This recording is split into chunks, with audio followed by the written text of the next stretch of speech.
안녕하세요. 저는 서울에 살고 있는 30대 이혼 여성입니다. 얼마 전 심장 벌렁거릴 만큼 큰일을 겪었는데요. 혼자 묻어두기엔 악몽 같은 그 기억들이 너무 오래 갈 것 같아서 사연으로 올려볼까 해요. 그래도 누군가가 제 이야기를 들어줬다고 생각하면 심적으로 좀 편하지 않을까 싶어서 내린 결정이에요. 분명 제가 며칠 전까지 겪었던 일임에도 믿기지 않은 그날에 대해 지금부터 들려드리도록 하겠습니다. 제가 30대로 진입하기 전쯤에 저희 아빠가 돌아가셨어요. 어릴 때 부모님이 먼저 가시는 것도 너무 속상하겠지만 성인이 되고 난 후 부모님을 보내는 건 그만큼 제 감수성도 같이 성장을 해서 그런가 더없이 슬프더라고요. 사람에게 무너진다는 표현을 쓸 수 있는 상황이 바로 그럴 때가 아닌가 싶었을 만큼 힘들었어요. 저도 저지만 엄마도 진짜 많이 힘들어했거든요. 어느 인터넷 기사에서 본 적이 있는데 사별을 했을 때 우울함을 더 잘 느끼는 쪽이 여성 쪽이라는 연구 결과가 있더라고요. 아무튼 아빠의 사망 소식은 저희 가족한테 가장 충격적인 인생 고비였습니다. 그런데 아무리 슬퍼도 세상은 돌아가잖아요. 저도 억지로 마음을 정리하고 사회로 돌아가야 하지 않습니까? 황망한 마음을 잊지 못한 채 직장 동료들에게 불편한 눈치만 주면서 억지로 일을 다녔는데요. 그때 제 곁에서 저의 처지를 부담스러워하지 않고 많이 위로해준 직장 동료가 있었어요. 그 사람이 바로 저의 남편이 된 사람이었습니다. 남들이 제 기분 걱정해서 저를 한참 조심스러워할 때 남편만이 제게 적극적으로 접근해줬어요. 귀찮게 쓸데없이 말을 걸었고 점심시간을 자꾸 챙겨줬으며 집에 가서 엄마랑 같이 먹으라고 일부러 맛집에 데려가 포장도 해줬죠. 처음엔 그런 남편을 제가 부담스러워했습니다. 아직 아빠를 제대로 보내지 못했던 터라 그저 웃고 싶지 않았어요. 그런데 남편은 자꾸만 저를 웃게 만들었어요. 어떤 마음으로 그러는지 알아서 충분히 고맙지만 싫더라고요. 솔직히 저희가 아빠 돌아가시기 전엔 그렇게 만남이 잦던 사이가 아니었거든요. 괜히 남편 마음에 부담을 주는 것 같기도 해서 그것 또한 제가 불편해지더라고요. 그래서 하루는 남편에게 직접 얘기를 했어요. 정말 고마운데요. 앞으로는 안 챙겨주셔도 괜찮아요. 자꾸 이러시면 제가 더 불편하고 마음만 무거워져서 힘들어요. 솔직히 남편의 위로가 힘들다는 건 거짓말이었습니다. 저를 그만큼 위로해주려는 사람이 있다는 게 고마워서 불편했을 뿐 딱 그거였지 당연히 좋았어요. 정서적으로 의지도 많이 되었고 은연중에 도움을 받았다더라고요. 아무래도 저도 모르게 위로가 좀 많이 되었던 것 같았어요. 게다가 남편이 어디 저만 챙겼나요? 생전 본 적도 없는 우리 엄마까지 챙겼다니까요. 홀로 있을 우리 엄마가 힘들까봐 알아서 신경 써준 것 전부 좋았지만 시간이 갈수록 제가 남편에게 빚을 지는 기분이더라고요. 그래서 억지로 그만해달라 얘기했던 겁니다. 저랑 남편은 당시만 해도 직장 동료 그 이상도 이하도 아니었거든요. 그런데 거기서 남편이 제게 뜻밖의 고백을 함으로써 우리의 관계가 발전이 되었어요. 세상에 어떤 남자가 관심도 없는 여성한테 시간 내고 돈 쓰고 한답니까? 제가 그동안 그저 동료로서 친절을 베푼 거라 생각해요? 남편이 그날 새빨갛게 상기된 얼굴로 약간 서운한 듯 고백을 하는데 그때 저도 그만 홀라당 넘어갔던 것 같아요. 사람은 살다 보면 결혼할 운명이 딱 보인다던데 당시 저는 그게 바로 제 남편이라 생각했죠. 남편은 제가 만났던 남자가 몇 되진 않지만 그 중에서 단연 으뜸이었습니다. 또 제 나이도 마침 결혼 정년기였잖아요. 그러니 남편과 결혼 생각은 안 할 수가 없었죠. 저희는 결혼 약속을 하고 나서부터 더 속 깊은 얘기를 나눴어요. 저는 제 이야기만 하느라 남편에 대해 잘 모르고 있었는데 사귀고 나서 남편의 가정사에 대해 좀 들을 수 있었습니다. 남편은 워낙 어릴 때 시부를 잃어서 아빠에 대한 기억이 없다고 하더라고요. 시모랑 단둘이 살아왔는데 그때문인지 아빠의 부재로 인해 느꼈을 저의 상실감이 마치 자기 일처럼 느껴졌대요. 자기가 만약 아빠가 있었다면 이랬을 때 이런 모습일까 싶은 감정을 간접적으로 겪은 기분이었다나? 그래서 제게 더 마음 쓰고 싶었던 것 같기도 하다면서 그런 말을 하더라고요. 서로 비슷한 배경을 가졌다고 생각했기 때문인가 봐요. 저는 남편의 가정사를 듣고 나서 남편에게 더 마음을 열었습니다. 저희는 결혼하기 전부터 이미 서로에 대한 속사정을 다 털어놓고 결혼 인사를 드리러 양가 어른을 찾았어요. 시모도 저의 집안 사정을 남편에게 듣고 이미 알고 계셨는데요. 진심으로 안타깝게 생각해 주시더라고요. 아유, 딱해라. 지금 안 싸더니 얼마나 소가리를 하고 계실까. 내가 이미 겪어봐서 그 심정을 잘 알지 않니? 지금 많이 힘들 시기야. 결혼하더라도 너희 둘이서 꼬박꼬박 안사돈네 자주 찾아가줘야 해. 시모의 마음에 감동받아서 저 그날 시모 앞에서 눈물을 보였던 걸로 기억합니다. 그때 시모가 마치 또 다른 친정엄마의 품 같은 느낌이었거든요. 아무튼 양가 집안에서 저희 결혼에 대해 딱히 반대는 없었어요. 상견례 때도 시모랑 엄마의 사이는 초면이 아닌 것처럼 사이가 무척 애틋하기까지 했습니다. 안 싸돈 얘기를 듣는데 어쩜 이렇게 쌍둥이같이 비슷한 인생이 있을까 싶더라고요.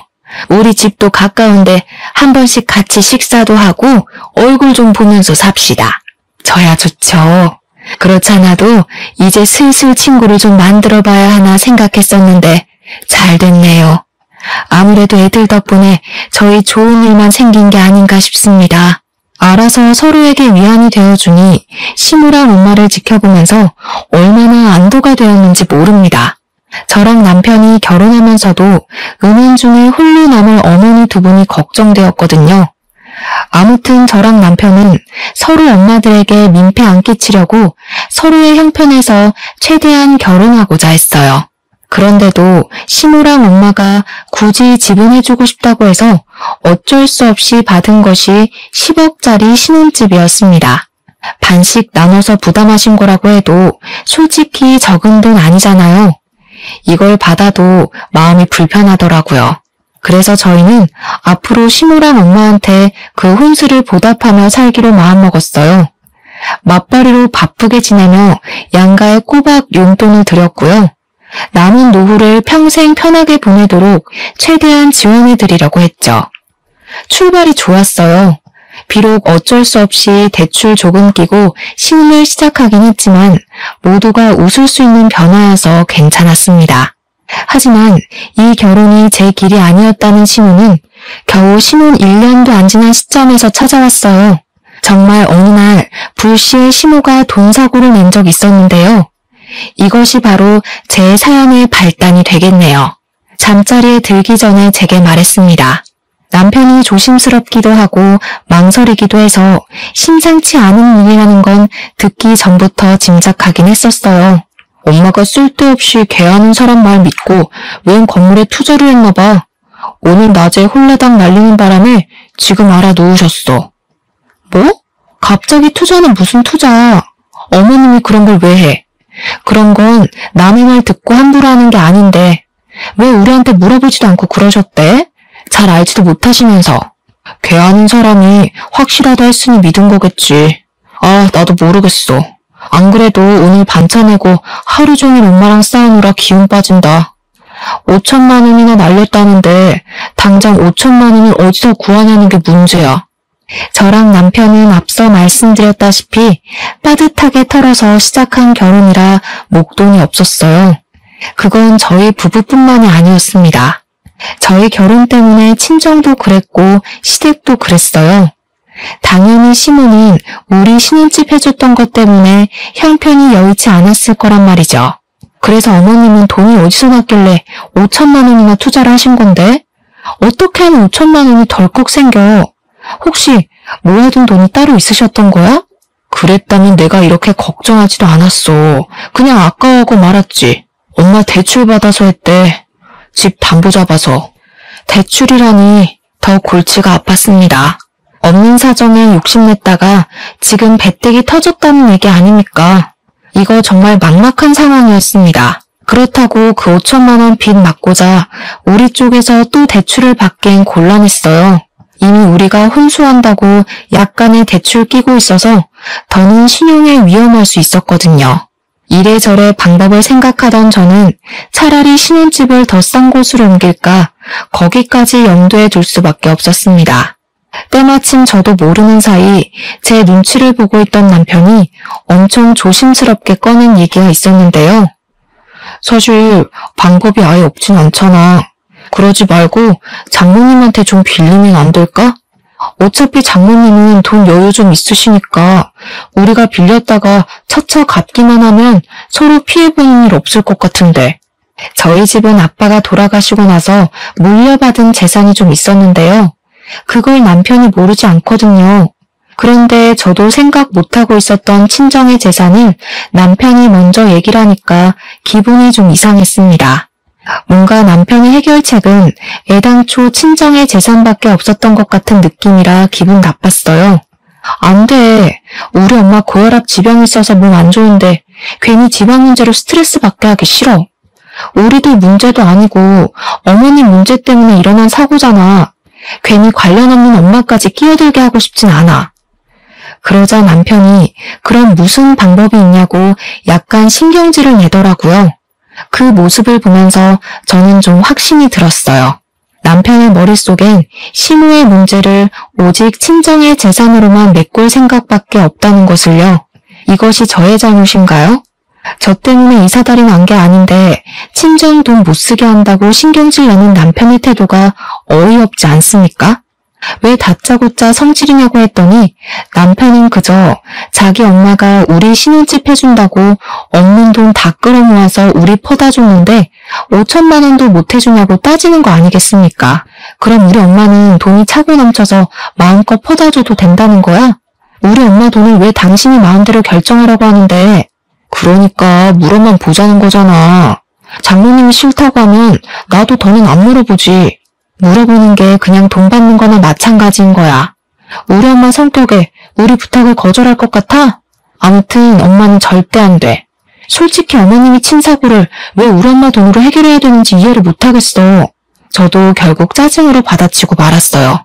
그러니 남편이 끝내 저한테 토라져 버리더군요. 그날 이후 아침도 안 먹고 출근했고 저한테 말도 안 걸었습니다. 왜 이렇게 초등학생같이 구는 건지 저도 받아주기 피곤하여 그저 무시해버렸네요. 그러나 무작정 남편이 말을 거절했을 뿐 제게 좋은 수가 있었던 게 아니라서 여전히 근심거리였습니다. 그렇잖아도 심란한데 어느 순간부턴 시모까지 전화와서 저한테 하소연하기 시작했어요. 내가 정신이 나갔지. 좀 더 잘 살아보려고 욕심을 부렸던 게 그만 이렇게 됐네. 늙은 내가 무식하기만 하지 뭘 한다고 그랬을까. 내가 그냥 빨리 죽어버렸어야 했어. 괜히 너희들 사는데 발목이나 잡았네. 시모는 거의 매일 전화를 해서 죽는 소리를 했는데요. 갈수록 자책의 강도도 심해졌어요. 언제는 수화기에 대고 울기까지 하던데 이대로 가다가 정말 혼자서 무슨 일이라도 저지를 수 있을 것 같더라고요. 매번 죽고 싶다, 죽어야겠다 하는데 제가 그런 생각이 안 들겠습니까? 근데요, 시모가 걱정이 되긴 했지만 한편으론 약간 짜증도 났어요. 시모가 남편도 아닌 제게 더 많이 전화를 하는 게 아무래도 시모 또한 저희 친정에 손 벌리고 싶어서 이러는 건가 싶었거든요. 물론 이건 엄연히 제 추측이라서 시모한테 대놓고 티를 내진 않았습니다. 그러나 깨름칙한 마음이 계속 남아있었어도 남편과 시모 또한 저의 가족이잖아요. 그들의 곤란한 사정은 곧 제 사정과도 같으니 계속 모른 채 하는 것도 한계가 있었습니다. 결국엔 엄마한테 부탁하는 방법뿐인 거다 생각하던 찰나 어느 날 갑자기 남편이 밝은 얼굴로 귀가하는 걸 보았어요. 눈에 띄게 달라진 안색에 물어보지 않을 수가 없었는데요. 맨날 제가 묻는 말을 씹기 바쁘더니 이번에 좋은 일 있냐고 묻는 물음에는 시모의 돈 문제를 잘 해결했다면서 대답해 주더라고요. 정말? 안 그래도 그 얘기 때문에 당신이랑 다시 한번 얘기해 보려고 했는데 어떻게 해결했어? 혹시 사채라던가 담보라던가 나쁜 방법 쓴 거 아니지? 네가 두 눈 뜨고 지켜보는데 그런 걸 내가 몰래 할 수 있을 리가 있었겠냐? 아무튼 더 이상 엄마 돈에 대해선 신경 안 써도 돼. 동창 친구한테 차용증 써주고 빌렸거든. 사업 성공한 동창이 마침 있어서. 뭐? 그 친구한텐 또 언제 갚을 줄 알고.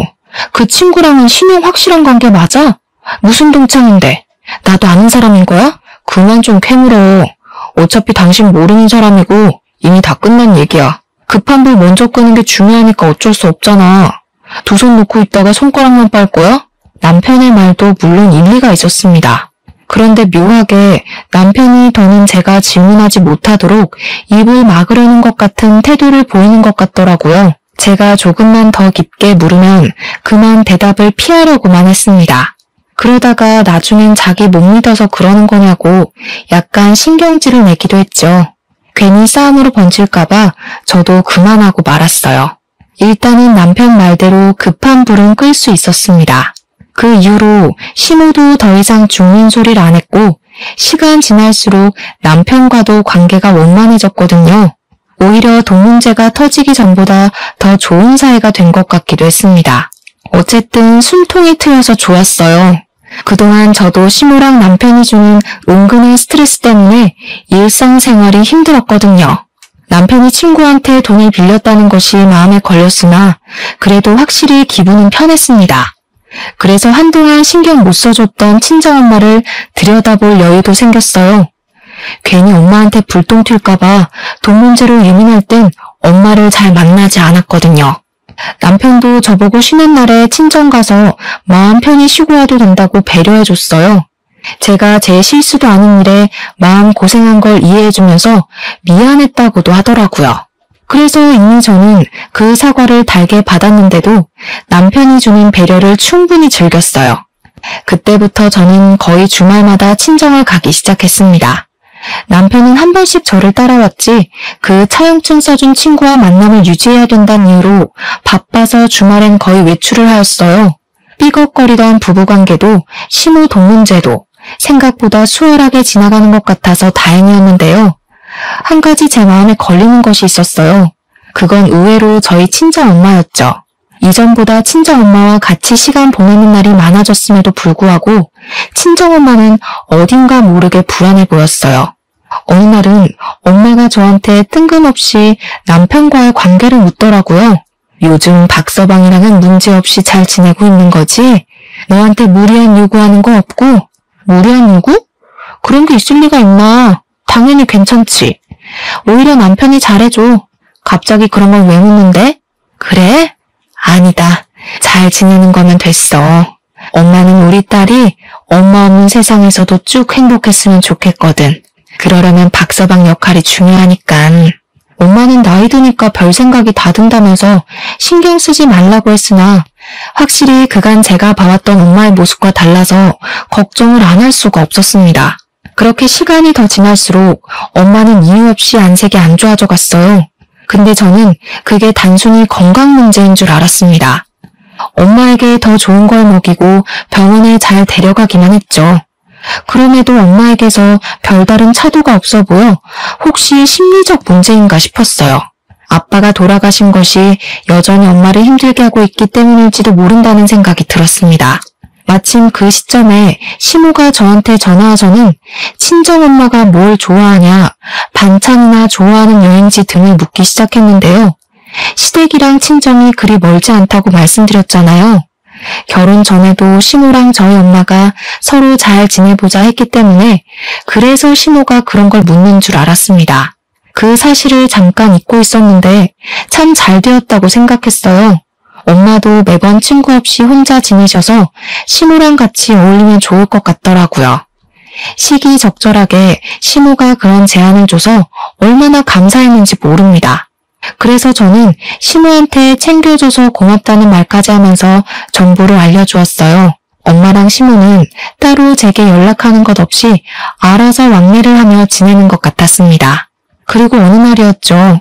시모가 엄마랑 나들이 가고 싶다고 친히 도시락까지 준비해 친정 간 적 있었어요. 도시락 재료 사는 건 제가 도와드렸고 나들이 떠나기 전날은 시모랑 담소를 나누며 재료 손질도 같이 했었습니다. 두 분이서 나들이 가기로 한 당일 저는 엄마한테 연락해서 조심히 다녀오라고 인사를 했어요.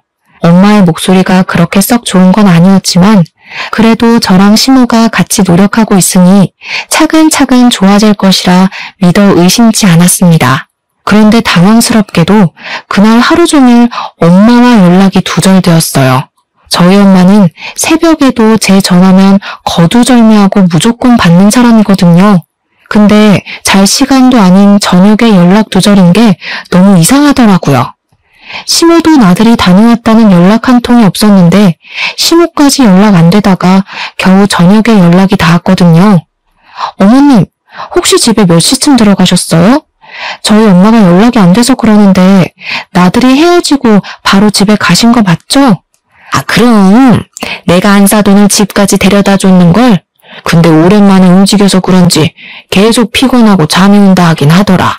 아무래도 자고 있어서 전화 못 받는 것 같은데? 시모는 괜히 잠든 사람 깨우지 말고 내일 다시 전화해보라고 안심시켜 주었습니다. 자기가 분명 집에 들어가서 이불 펴는 것까지 봤다면서 제 불안한 마음을 계속 달래주었어요. 전화를 끊고 나니 남편까지 저더러 너무 걱정이 심하다고 말하길래 그런가 싶어서 그냥 잠자리에 누웠거든요.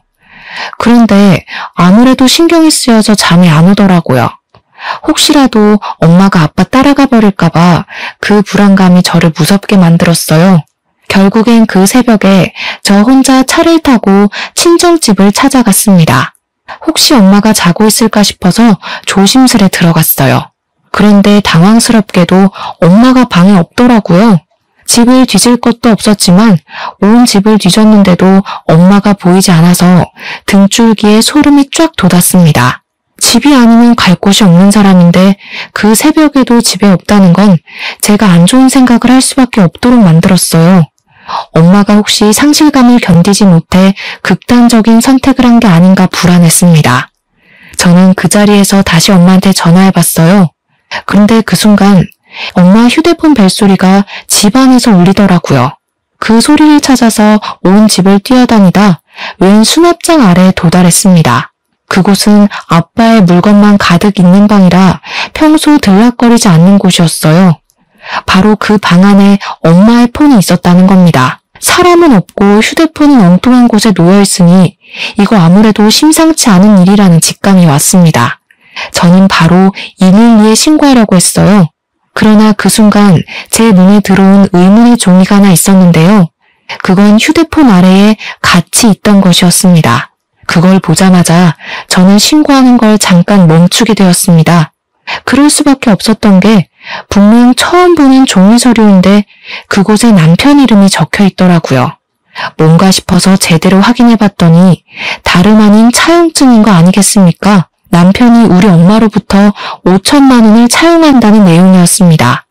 남편이 엄마한테 5천만 원 빌릴 일 뭐 있겠습니까? 그 액수를 보자마자 저는 바로 알아채겠더라고요. 5천만 원이면 시모가 사고 친 돈밖에 없잖아요. 남편이 차용증을 쓰고 친구한테 빌렸다는 그 5천만 원이 사실은 출처가 엄마일 수도 있다는 얘기였어요. 저는 그 짧은 순간 상황 파악하느라 머리통 엄청 굴렸습니다. 그러니까 제 예상에 맞는다면 남편이 저 몰래 결국 엄마를 찾아와서 5천만 원만 빌려달라고 한 거였고 친구한테 빌렸다는 건 순 거짓말이라는 거 아닙니까? 그렇다면 그들이 돈 문제 터지기 전보다 제게 더 잘했던 이유가 이것 때문이었을 수도 있겠다 싶었어요. 아니, 그게 맞는 것 같았어요.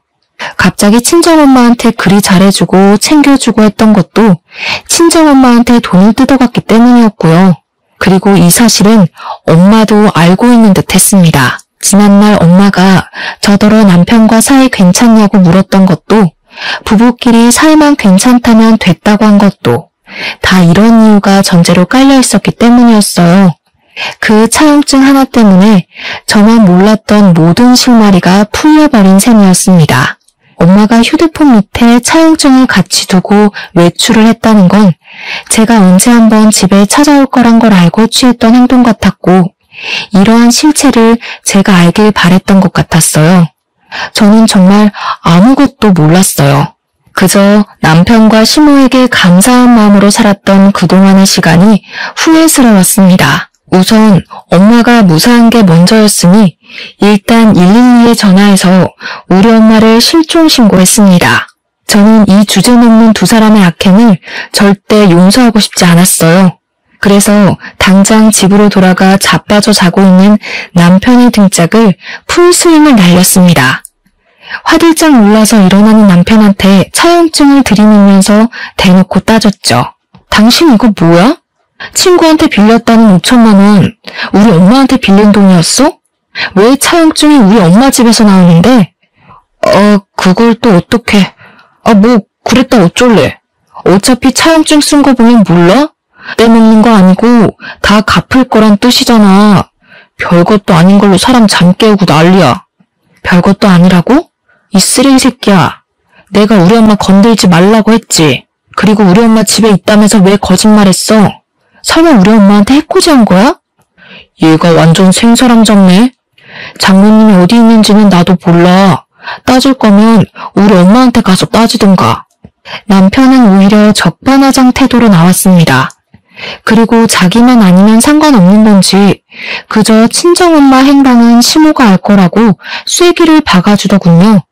분명 두 사람은 저한테 친정엄마가 일찍 잠들었다고 했단 말이죠. 근데 이제 와서 말을 바꾸는 게 정말 어이없더라고요. 만약 어머님이 우리 엄마한테 무슨 짓 한 거면 나 그냥 안 넘어가. 가족이고 뭐고 법적으로 문제되는 거 있으면 다 고소할 거야. 저는 그대로 집을 나와서 친정으로 돌아갔습니다. 경찰한테서 엄마의 소식이 오기를 밤새 기다렸어요. 이 문제는 당연히 다음날 남편을 통해서 시모 귀에도 들어갔는데요. 뻔뻔하게도 시모가 저한테 전화를 하더라고요. 얼굴 보고 얘기하자길래 일단 시모 집을 찾아갔습니다. 어머님은 우리 엄마 어디 계신지 알고 있죠?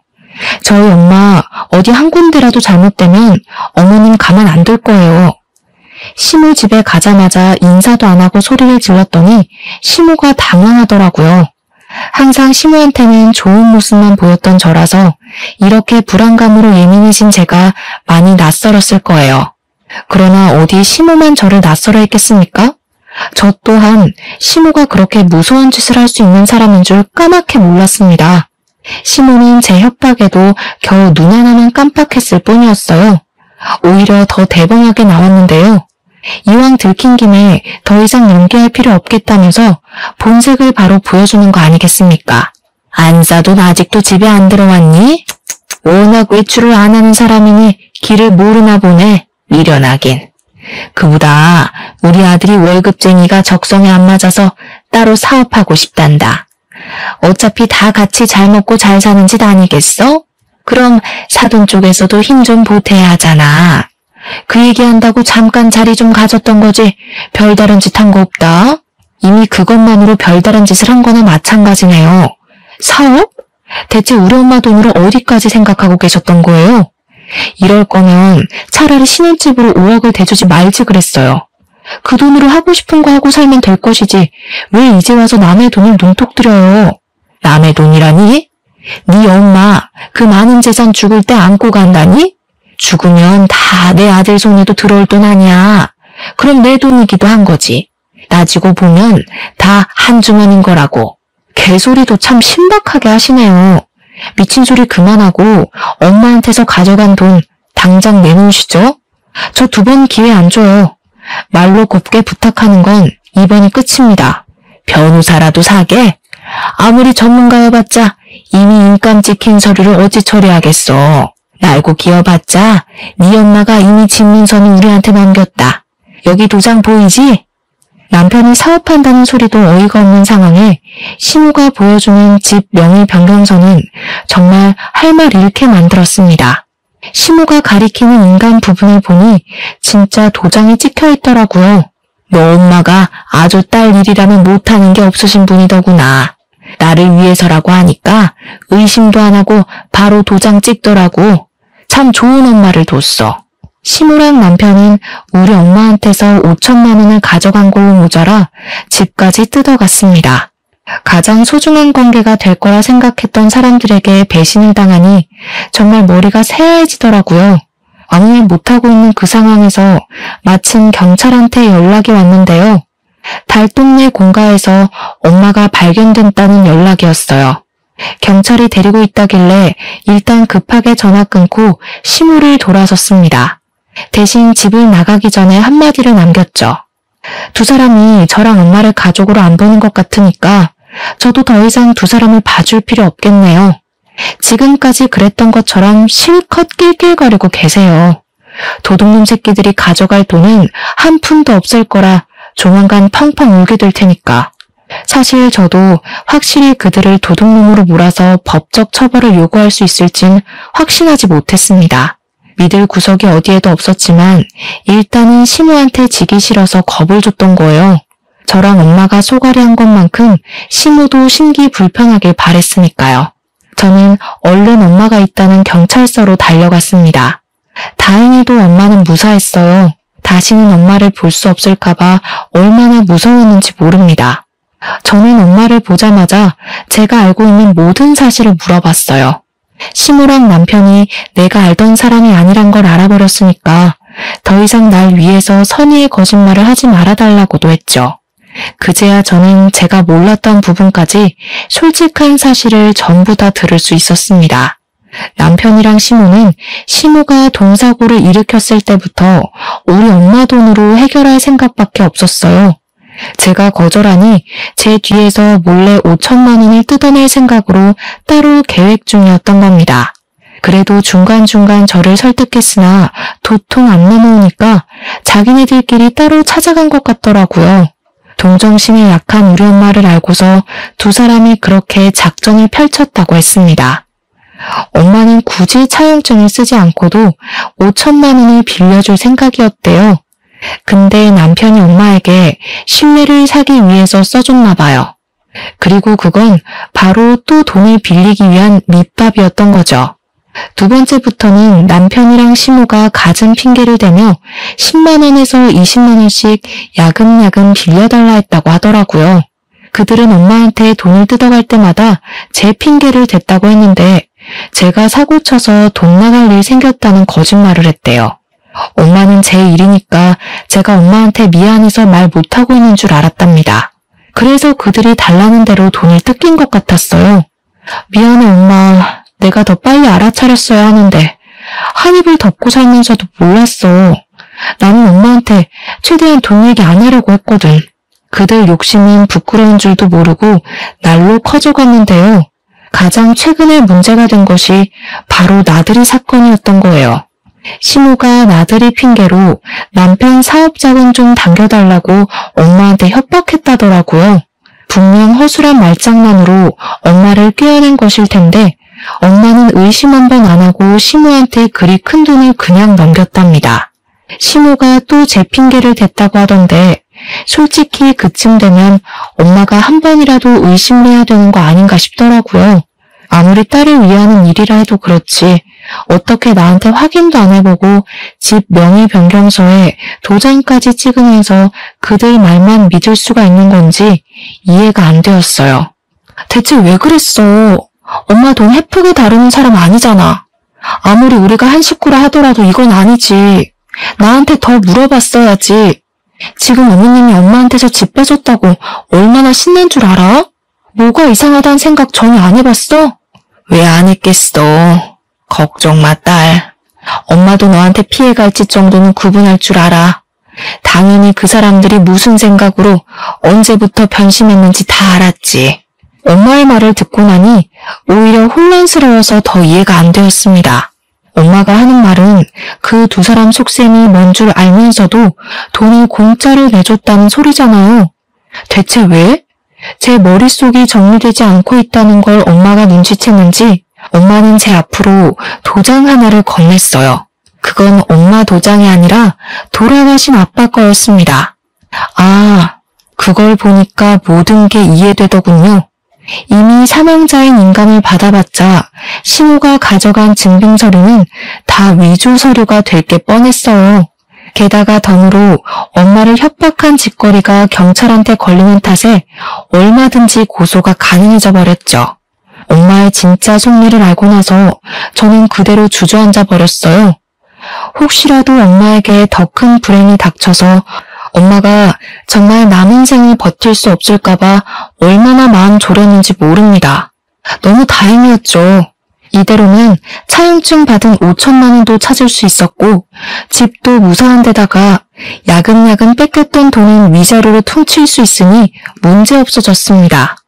정말 10년 묵은 채증이 쑥 내려가더군요. 저는 그 사람들 절대 곱게 벌받게 해주고 싶지 않았어요. 제 발로 나락을 향해 걸어갔으면 해서 당장 고소하지 않고 기가 막힌 타이밍을 기다렸습니다. 근데 정말 감사하게도 남편이 결혼 1년 만에 불륜을 저지르기 시작했어요. 저랑 틀어지기 시작하면서부터 작정하고 저를 엿먹이고 싶었던 것 같습니다. 불륜 행위에 엄청 당당한 태도더라고요. 어차피 나랑 이혼할 거 아니냐? 장모 돈 훔친 남편이랑 언제까지 한 입을 덮고 살려고? 무슨 속셈으로 버티고 있는지 모르겠는데 네 뜻대로 절대 안 될걸? 그냥 조용히 합의 이혼하지. 뻔뻔하네. 네 입으로 우리 엄마 돈 훔쳤다고 자백해놓고 나더러 합의를 바래? 끝내도 내가 끝낼 거니까 넌 그때까지 계속 찝찝하게 살면 돼. 네가 다시 시작하려는 길도 완전 시궁창으로 만들어줄 거니까 기대해. 그래봤자 너만 고생이지. 나 이번에 여자 하나 잘 물었거든? 걔는 정신력이 강해서 고작 상간녀 소송 당한다고 흔들릴 애 아니거든. 나보고 깔끔하게 이혼하고 오면 내 위자료까지 내준다더라. 나 그 여자 집 밑으로 들어가서 그 집 장인어른 사업 물려받아서 대표할 거야. 남편인 상간녀는 저보다 무려 10살이나 많은 노처녀였습니다. 남편이 돈에 눈이 멀었는지 그런 늙은 년한테 끔뻑 넘어가서는 자랑처럼 짓거려댔어요. 상간녀도 결혼하고 싶으니까 돈이 얼마가 들든 좀 해주기로 했나 보더라고요. 그것 때문인지 남편이 오히려 이혼하자고 당당하게 나오는 거 아니겠습니까? 기가 막혔어요. 사실 이혼하기에 시기가 아주 적절하긴 했습니다. 불륜 소송할 때 다른 고소장도 같이 제출하면 남편이랑 시모가 타격을 강하게 입을 거란 말이죠. 대신 남편이 이혼을 원하고 있는 태도는 좀 마음에 안 들었어요. 하지만 이대로 더 가다간 저까지 괴로운 진흙탕 싸움이 될 것 같아서 그만 끝내기로 했습니다. 저는 그동안 참아왔던 모든 감정을 담아서 이혼 소송을 시작했어요. 당연히 상간녀 소송과 정신적 손해배상도 청구했고요. 저희 엄마도 그들을 상대로 협박죄와 사문서 위조죄 등등 할 수 있는 건 다 신고해버렸습니다. 그리고 당연하게도 집안이 발칵 뒤집혔죠. 제가 친정으로 짐을 다 옮긴 날 시모가 친정집에 들이닥쳤는데요. 다짜고짜 저희 엄마에게 달려들어 머리채를 잡더라고요. 감히 나를 속인 걸로 모자라 고소를 해? 거짓말 친 거 곱게 넘어가 줬으면 고소는 하지 말아야지. 내가 당신한테 사기친 게 없는데 왜 고소를 해? 저는 깜짝 놀라서 시모의 머리채를 잡고 뒤로 당겨버렸습니다. 발라당 넘어지는 시모를 두고 대걸레를 들고 와 시모를 쿡쿡 찔렀어요. 나가 이 사기꾼아. 더 이상 우리 볼 일 없는 사이거든요? 당신이 무식해서 도장 주인도 못 알아본 주제에 누굴 탓하는 거예요? 당장 안 꺼지면 주거 침입으로 또 신고할 거야? 시모는 제 공격이 아팠는지 그대로 기어가 열린 문으로 나가버렸습니다. 닫힌 문 밖에서 상간녀 때문에 참는다고 소리치더군요. 우리 엄마가 인간 도장을 속여서 찍었다는 생각에 열불나 했지만 제발 며느리가 생겼으니 그 정도만 하는 것 같았습니다. 어떻게 보면 저희는 손해본 게 하나도 없는 이혼이었거든요. 그런데 저 뻔뻔한 인간들 때문에 감정적인 부분에서 너무 많은 상처를 입었다 보니까 왠지 모르게 패배한 기분이랄까? 아무튼 마음이 찝찝했습니다. 남편이랑 시모가 처절함을 느끼길 바랬는데 그것까진 이뤄내지 못해서 억울함도 없지 않아 있었어요. 그렇게 제 곁을 벗어난 전 남편은 오히려 저를 시원하게 털어냈다며 신이 나서 떠나갔는데요. 보란듯이 약오르게 잘 살 줄 알았거든요. 그런데 이혼하고 반개월쯤 지났나? 시모한테서 전화가 온 겁니다. 생각 없이 받았더니 충격적인 소식을 듣게 됐지 뭡니까? 갑자기 전화해서 이런 부탁하는 게 참 면목 없다는 거 안다. 그런데도 내가 너 말고는 어디 말할 데가 없어서 염치불고하고 전화했어. 제발 우리 아들 좀 살려다오. 시모는 목소리를 벌벌 떨면서 제게 애걸하였습니다. 전 남편이 교통사고로 전신불구가 됐다는 충격적인 소식을 전하면서 말이죠. 대체 어떻게 된 건가 했더니 전 남편은 저와 이혼하자마자 원했던 3대로 절차를 밟고 있었대요. 상간녀가 이혼 축하 선물로 사준 차가 한 대 있었는데 허풍이 심하게 들어서 그 차를 타고 분수에 맞지 않은 짓을 하고 다니다가 음주사고를 내고 말았다네요. 결국 전 남편은 무고한 생명 하나를 잃게 만들고 자기는 장애를 얻었다고 합니다. 근데 중요한 건 여기서부터였어요. 이미지가 워낙 중요했던 사업가인 상간녀 집안에서 전 남편의 사고 소식을 접하자마자 쓸모없게 됐다며 바로 손절을 해버렸다는 겁니다. 원래도 상간녀만이 전 남편을 좋아했지 상간녀 집에서는 전 남편을 탐탁지 않아 했대요. 그런 상황에서 전 남편이 상간녀와 결혼하기도 전에 사고를 쳐버렸으니 집안보다 남자를 선택할 수는 없었던 상간녀가 전 남편을 버린 거래요. 그 바람에 시모가 평생 전 남편의 뒤치다꺼리해야 할 팔자가 되었다고 합니다. 그래서 저보고 어쩌라는 건지 시모가 원하는 대답을 주지 않고 끊어버렸더니 그 뒤로 시모가 우리 친정까지 찾아오더라고요. 주말 아침부터 오랜만에 짜증나는 사람이 보게 돼서 감정이 주체가 안 되더라고요. 시모가 자꾸 저한테 돈 좀 빌려달라고 하는데 그걸 제가 왜 빌려줘야 하나요? 옛날 정 같은 타령도 하더라고요. 도대체 저런 사람들은 정을 준 적도 없으면서 왜 아쉬울 때는 정을 찾는지 모르겠어요. 저는 긴 말하기 싫어서 손수 찬물을 받아와 시모 얼굴에 퍼부어 주었습니다. 제가 아줌마한테 줄 건 이것뿐이네요. 맹숭하셨으니 제발 속 차리고 똑바로 사세요. 영 급하면 차라리 혈육을 찾아가시던가요. 왜 자꾸 생판 남의 등만 처먹으려고 하시나 모르겠네. 한 번만 더 찾아오면 없는 형편에 벌금까지 물게 할 거예요? 그렇게 시모를 쫓아보낸 뒤로 그 두 사람이 어떻게 살고 있는지는 모르겠습니다. 아마 자기 식구들한테 돈 빌리고 다니지 않을까 싶어요. 다 분수에 맞지 않는 욕심이 낸 탓을 해야겠죠. 어쨌든 시모에게 찬물까지 부어주고 나니까 속은 시원하더라고요. 그 사람들 일단 불행해진 거잖아요. 천벌받은 거나 다름없는 거잖아요. 제가 바랬던 처절한 인생에 근접하게 된 것 같아서 이게 웬 떡인가 싶은 마음이 들더라고요. 세상에서 제일 괴로운 감정이 후회라고 생각하거든요. 그 사람들은 아마 죽기 직전까지 후회하면서 살다가 허송세월 보내지 않을까요? 그것만으로 저는 만족합니다. 결혼해 봤으니까 두 번은 안 하려고요. 앞으로는 저희 친정엄마와 둘이서만 즐겁게 놀아보려 합니다. 제 사연 들어주셔서 감사드려요. 다들 같이 행복하셨으면 좋겠습니다.